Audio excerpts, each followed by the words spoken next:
Mold growing on the walls, closets in shambles, their bedding covered in mold. And I got sick from the mold, and I told my mom, like, you know, my room is not in good condition, and they moved me out, but it took them a little while, and I just feel like we shouldn't even be living in conditions where there's mold around. Students say these conditions got worse after Hurricane Ian and Nicole ripped through, although they say the mold in dorms has been around for years. I just thought it was just ridiculous, but I thought it was going to change. You know, it was just the first year it was COVID, so trying to just bring it through. I understand it was COVID, but now it's 2 years out of COVID. Ed Reed took to his Instagram account in a passionate speech to players and recruits. He says the school forced him out for telling the truth. These students agree with Reed. Where does that money go? Because it's not pouring back into us, and that's how we feel, and we want to express those feelings. At the protest was the great-grandson of school founder Mary McLeod Bethune. Charles Bethune says he forgave Reed for his remarks and believes if his great-grandmother was still around, she'd have taken him in. Make sure he understands the philosophy of Bethune-Cookman University and the things that she would feel needs to be moved forward, and I think she would have worked with him instead of just close the door. Students have been using hashtags like Bring Back Coach Reed, and Coach Reed was right in support of him. I also talked to somebody close to Coach Reed who says that he was to have a meeting with administration today, although he wouldn't say what for. And I've reached out to university to confirm that meeting, as well as give a statement on today's protest, but we haven't heard back. In Daytona Beach, Dave Puglisi, Fox 35 News. It is a story getting a lot of clicks on 11alive.com. A small college in the midst of a big scandal, and it's involving the oldest African-American sorority in the country. The GBI is investigating the Alpha Kappa Alpha sorority chapter at Fort Valley State for alleged sexual misconduct. Jennifer Bellamy here now with the disturbing details. Jennifer? Good morning, Sheba. Right now, at least one Fort Valley State employee is on administrative leave, and the GBI is bringing in extra agents from across the state to help them figure out what's going on amidst these allegations of sexual misconduct regarding the AKAs on campus. A university employee and graduate member of a sorority now at the center of an alleged sexual misconduct scandal at Fort Valley State University in Central Georgia. GBI Special Agent J.T. Ricketson says the criminal investigation started last Thursday, with the case growing bigger ever since. He wouldn't categorize the investigation, saying it's too early to talk specifics, but posts online point to a sex scandal involving the Alpha Beta chapter of Alpha Kappa Alpha sorority. In a statement to 11 Alive, the organization said it was appalled by the allegations, saying it had a zero-tolerance policy for hazing, member sexual misconduct, and harassment, and they're taking this all seriously. They've launched their own investigation into what happened as well and say they're cooperating with the state and law enforcement. Now, the GBI says it was asked by the Georgia Board of Regents and the Attorney General's office to launch this investigation. Agents have dozens of witnesses to interview, and they say that number keeps growing as they speak with more people. They have also seized computers and other items in connection with the case. The GBI says it could be weeks before they get a full picture of what exactly was going on. Sheba. This is major when you hear the GBI is involved. Dozens of students walked out of class today at Howard University Middle School in D.C. in protest. Now this just days after students there told us that the principal gave pink slips to teachers in front of their classes. D.C. Bureau Chief Sam Ford explains what's at the center of this growing storm.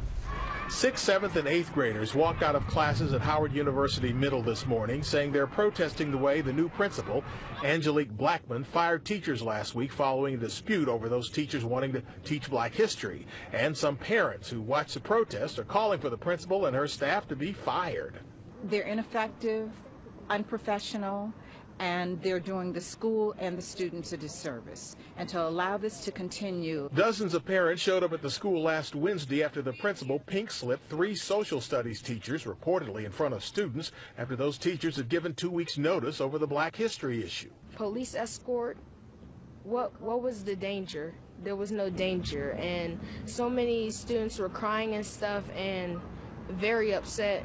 Like today. And hearing from one of the Morehouse students suing the school and a staffer after claiming he was sexually harassed on campus. Michael Key first came forward with the claims on Twitter last week, and shortly after, staffer DeMarcus Cruz was put on leave, and the school announced it was investigating multiple employees accused of bad behavior. Key says his goal is change. The people who are in charge of these students, who are supposed to make sure the students safe, who tell the parents that when they leave, they'll make sure they have our backs. I want them to do their job. And if it's whatever the system they're using now isn't working, I want them to change that system. Atlanta's Morehouse College is yet to respond in detail concerning those allegations. A former student is also suing the school, claiming a faculty member sexually harassed him on a study abroad trip in 2015. Now, Morehouse set up a hotline for people who believe they have also been victimized. The number, well, that's on your screen. And we also have it on our free CBS 46 app. We are all we got, and look at how we do each other. We will go spend our money at Chinese restaurants and every other establishments that are not black and get them rich. And as we stay poor, we go to the malls and spend our money with these people and they can't stand us. The Ed Reed situation shows where we really at in life. Still self-hating, the mentality of Africa and tribalism. One group against each other. JSU hates Bethune-Cookman and Bethune-Cookman hate each other. I see other universities piling on Bethune-Cookman and JSU when they are in the same boat, struggling because we won't dig ourselves out because we are too dependent on white people to come in and give us a hand. And we see where that got us. We're in the same place. No upward mobility because we are prouder to be Greek than to be black. And if you talk about anything in Africa, you're a hotepper. This shows our goofiness, and our women love being Greek and run around like prostitutes on campus, gyrating all over the place. Our culture is trash, and it shows. We have hip-hop, and that's our culture, and hip-hop is leading the world. We are being used to bring the world down to a low level of thinking because we are low vibrational people and don't want upward mobility. We are happy with the position we in as long as white folks keep donating to us. Look at our mindset. Back when we were the top of sports, we sold the Negro leagues out to go play in the white leagues because we felt they were better, because the optics look good. But we can fix the optics if we stay home because everybody loved black athletes, but we give it away like we gave away hip hop to white people who had no talent. We are the talent and keep being used, and people keep feeding off us because we are too stupid to realize that. Instead of staying home and building our own, we sell out and call it moving up when we go to Colorado because the air is fresher. Look how we think. And look what Dion is raising. A bunch of buffoon kids who run around and talk about Louis Vuitton all day like that is something great. We worship stuff and things because that's what gives us status because we have none. We are suffering from the Cinderella effect, always wanting to be included in what white people do instead of building our own because we are minority minded, permanent children thinking people. We can't do for ourselves. We always need a handout from these other groups who have ignored us for more than 500 years. We are a race of crabs in a barrel because when we come up, there is one pulling us down instead of pulling us up like other people do. We are quick to pile on. Look at this for an example. Everybody is talking about Bethune-Cookman, how bad it is, and I went to some of these black colleges and they're all the same. The black people steal the money and let the colleges suffer, but they walk around with the shirts like these are some great experiences. When we are seeing on the news, the kids are living with mold, sharing equipment, and have molded food to eat. And the president come on and lies to our face like we is stupid. How are you the president and don't know what's going on your campus? You should be terminated, just as well as your staff who brought in a coach and didn't even clean his office and don't have practice facilities. You have to go to high school to practice. That is a shame. And we are so proud with our head up, and we are proud of absolutely nothing because we have accomplished nothing. Bethune-Cookman looked like it's in the 1960s when I went there in 1996 to visit some females after attending the Black College Union.